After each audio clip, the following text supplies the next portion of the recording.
that you are humble and pure of heart, so I will help you find your way. Touch the ground 5 times, and a path will be created for you. A long time ago in Adaro, a small village located in the heart of a dense forest, they lived a powerful and wealthy ruler called Oba. He had 2 wives, Adesola and Kemi. Kemi, Oba's second wife, was a wicked and dubious woman who only married Oba for his money. She hated Adesola because Oba loved her more and always showered her with gifts. The only reason he married Kemi was because he and Adesola had been married for 5 years without a child. A few months after his marriage to Kemi, the gods answered Adesola's cries, and she conceived at the same time with Kemi, and both of them gave birth to boys. But Adesola's son was born with a birthmark that covered the right side of his face, a testament that he was a gift from the gods. It was difficult to tell who the first son was because they were born at the same time.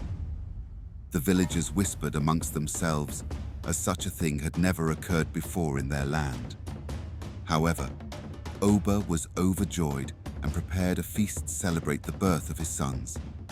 Adesola's son was named Ayo, while Kemi's son was Baka.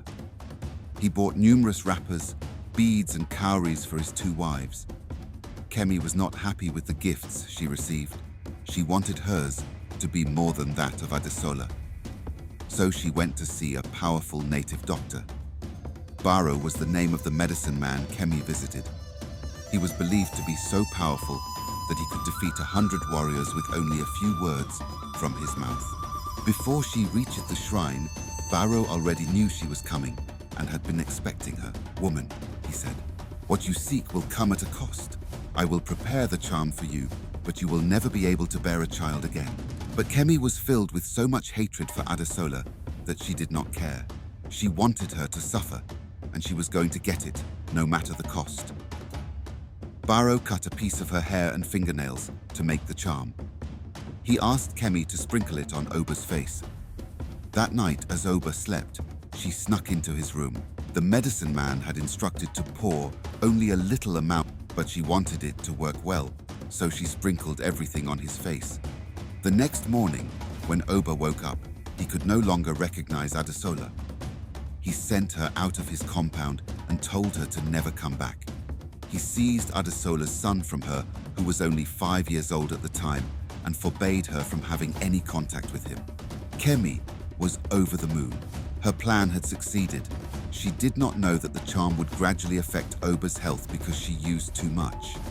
Filled with so much sadness and despair, Adesola moved to an old abandoned hut in the forest and cultivated the land around the hut to take care of herself. Kemi maltreated Ayo and always sent him on petty errands while she pampered her son. But Ayo was a smart boy and used the opportunity to look for his mother until he found her one day when he stumbled upon a hut in the forest. He was very happy and continued to visit his mother secretly. After many years, Adesola's son, Ayo, grew up to become a well-known hunter, but he could not find a wife to marry because all the maidens were afraid of the birthmark on his face. They said he was cursed by the gods. While Kemi's son, Baka, although he was the most handsome man in the village, was lazy and spoiled. He followed all the young women about and depended on his father's wealth. He hated his stepbrother Ayo because he was hardworking and always praised by their father. King Oba gradually got very sick and decided to share his properties and title amongst his sons. Even though he no longer liked Adesola, he still considered Ayo as his son, but because they were born at the same time, he could not tell who the first son was, and the title was only meant for the first son. So he came up with a plan. Since both of his sons were not married, he decided to give the title to the person who married the most beautiful woman. Baka was happy when he heard his father's decision because he knew he was good-looking, and he thought he could get any girl he wanted. Kemi, who already knew about Oba's decision, started making marriage arrangements with Kiki's mother because her oldest daughter Kiki was the most beautiful girl in the village at the time. On the other hand, Ayo was worried and told his mother about the problem he was facing, and she recalled a story her father had told her when she was a little girl. her late father. Olu went hunting late in the evening despite her mother's warning and was attacked by a wild animal and left to die. Luckily, a middle-aged man called Akin found him lying on the forest floor and decided to help. He took him back to his house and nursed him back to health with the help of his 14 daughters. When he was fully recovered, Akin asked him to choose a wife, but he refused because he was already married. After much persuasion, he finally allowed Olu to leave, but made him promise that he would send his grandson to marry one of his daughters when he was born. Filled with renewed determination and confidence, Ayo decided to embark on a perilous journey to find Akin and his daughters. He did not know the way, but he believed the gods would guide him. They were so engrossed in the conversation that they did not realize that Baka had followed Ayo and listened to what they were saying from the back of the hut. Baka ran to Kemi immediately and told her about what Adesola and her son were planning. But she laughed and said, "Such a place could never exist, and even if it existed, the man's daughters would be old already, so they won't be beautiful," she thought. They continued to plan the wedding with Kiki. But deep down, Kemi was troubled and sent a spy to follow Ayo. Very early the next morning, Ayo set off on a quest to find the man his mother told him about, with a calabash of water, some food, and a cutlass. Since he didn't know the way, he moved around in circles until his instincts lead him to a very dense forest where he encountered an ancestral lion. He heard a loud voice and thunder saying, "Who dares to trespass on the secret path?" He replied, "It is me, Ayo, your humble servant. I am on a mission to find a wife." "I can see that you are humble and pure of heart, so I will help you find your way. Touch the ground 5 times, and a path will be created for you." So, Ayo touched the ground, and a path was created for him. He thanked the lion and continued his journey. When the spy saw what happened, he was filled with great terror and could not go further. He decided to wait and see if Ayo would return. After some time, Ayo came across an old blind woman sitting by the side of a river. "My son, please help me fetch some water." "I am thirsty," she said. He quickly used his calabash to fetch water for the woman to drink. "Thank you, my son. Because you have been so kind to me, you may cross the bridge." When he looked at the river again, there was a narrow bridge made of wood. "When you get to the other side, you will find 2 paths, one magical and the other filled with all the horrors you can imagine. But do not be tempted. Follow the second path, and you will find what you seek." He thanked her and continued his journey until he got to a very big mountain. He saw an old man trying to lift a heavy bag and help the man carry the bag. They walked in silence all the way to the top of the mountain. When they reached the top, he spoke.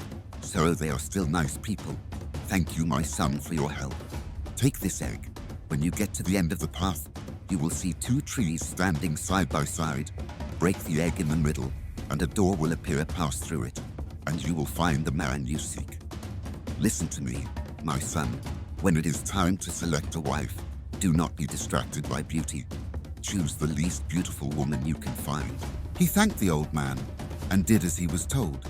He did not know that the gods had taken interest in him and took the form of a lion, an old woman and a man to test him, and they were pleased with him. After walking for a while, he finally arrived at Akin's house and was welcomed with a feast. "We have been expecting you, my son," said Akin. "You must stay here for 3 days, then choose a wife." Ayo accepted and helped out as much as he could for those days. He fetched firewood, water, and even hunted animals for Akin and his daughters. Akin watched him and saw that he was a diligent and hard-working young man. So when the 3 days were over, he asked him to choose one of his daughters as a wife. And so the 14 daughters of Akin lined up from the most beautiful to the least beautiful. All of them had baskets on their heads, ranging from gemstones and diamonds to gravel and mud. Ayo picked the last daughter of the house, Sarah, who was old, bent, and carrying a basket filled with gravel. Akin was surprised and asked Ayo if he was sure that was the woman he wanted. He accepted, and Akin was in shock. He had never met a young man who was not interested in beauty. "Okay, my son," he said, "since you are sure that is the woman you want to marry. On the way back, make sure your betrothed bathes in the river with her basket before you cross." He accepted and thanked Akin before leaving. When they got to the river, Sarah bathed while he waited at the riverbank for her to come out with her basket. Sarah swarmed deeper into the river until she was completely covered by water. Io looked at the water surface for a while, trying to spot Sarah, but he could not. He panicked and was about to jump into the river when he saw a very beautiful woman emerge from the water with a basket full of rare gems and gold. He was stunned by her beauty, but he still managed to speak. "Who are you?" he asked the strange woman. "Did you see my wife, Sarah? She was having her bath in the river when she suddenly disappeared." The woman smiled and said, "I am your wife-to-be, Sarah. I was cursed by a powerful wizard because I was arrogant and proud, to remain old and stuck in time until I found a man willing to marry me despite my appearance and break the curse." Io was happy. So the old man's words were true, he thought, and wondered in silence as they continued their journey to the village. When the spy saw Io and Sarah, he was amazed he did not expect Io to return. He ran as fast as his legs could carry him to Kemi's hut and told her everything he saw. After walking for 2 days, Io and Sarah arrived at the village square. When the villagers saw Sarah, they were filled with awe and talked amongst themselves.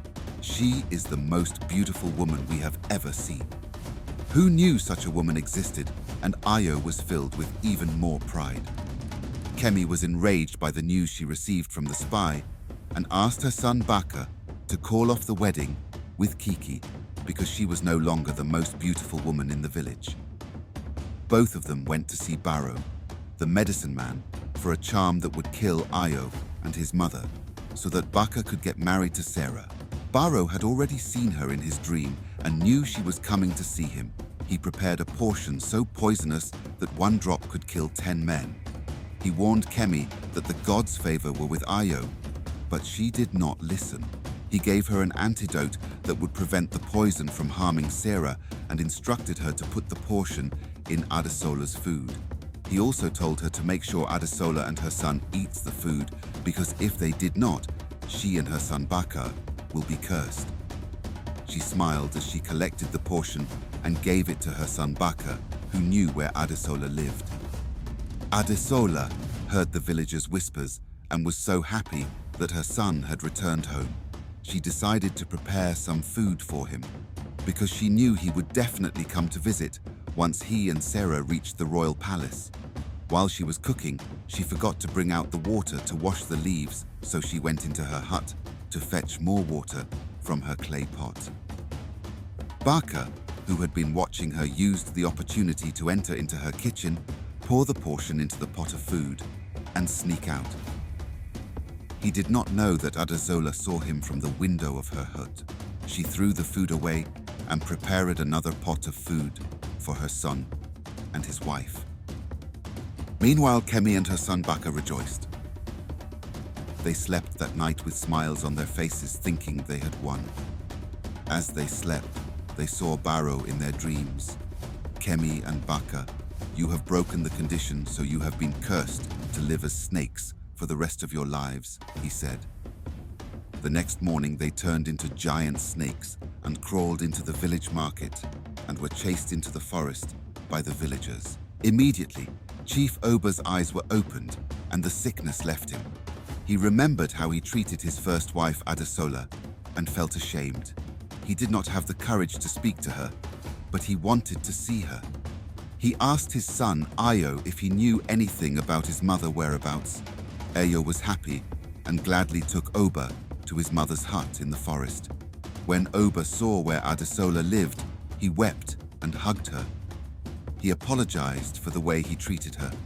She knew he was under a spell and did not blame him for his actions. Oba pleaded with Adesola to come back to the palace, but she refused because had gotten so used to staying in her little hut. He respected her decision, but continued to visit her every day with gifts.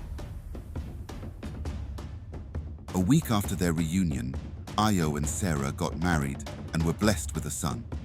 However, Kemi and her son Baka were nowhere to be seen, and nobody knew what happened to them till this very day.